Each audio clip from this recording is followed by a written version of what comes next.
सदोरी जी जी मामा। एक गाल कहें। जरूर मामा। तोखे घणो वक्त थियो घर छॾे, पर इहो सोच हुते तुंहिंजो पीउ बि आहे, भेण बि आहे, भाउ बि।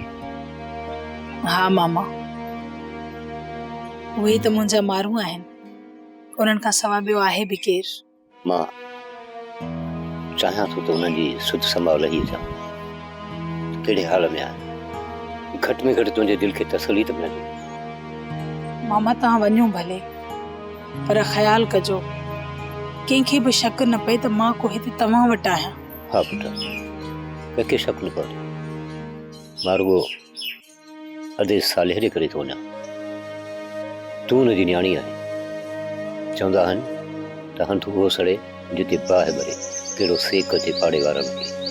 मामा तव्हां अॼु न वञो, इलाही देरि थी वई आहे, सुभाणे वञिजो, जीअं तव्हांखे उते राति न पए।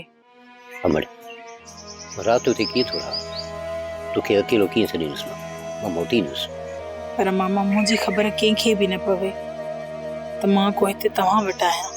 न मुंहिंजी थी, मां एतिरो चरियो किथे आहियां। माण्हुनि में हुल थी वञे, तूं ग़लती न कर। ठीकु आहे मामा, सुबुह सां वञिजांइ, पर मामा ओॾे वञी न त मुंहिंजे बाबा खे मुंहिंजे तरफ़ खां सलाम ॾिजांइ।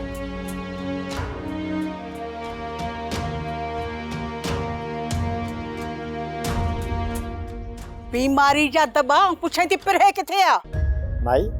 अॼु प्रिया जी याद आई थई। याद बात कोन आई अथम, घर हली मानी पचाए, घर जो कमकार करे, हाणे ने माईअ खे सदाई कुंवार करे आंब कोन विहारी ॾिसांसि। मूं पंहिंजी धीउ खे पंहिंजे मामनि ॾे मोकिले छॾियो आहे, हाणे उहे टिकाणे ईंदी छा सम्झई? छो मामन ॾा मोकिली अथई? हा मूंखे ॿुधा, नोहो मुंहिंजी रहे मामन वटि। ॻाल्हि ॿुध, आउं चवई थी ॿिनि ॾींहंनि में वापसि करीस न त सुठो कोन थींदो आहे। कोन घुराईंदोसांसि, मोकल आहे तोखे बि त बशियो खे बि।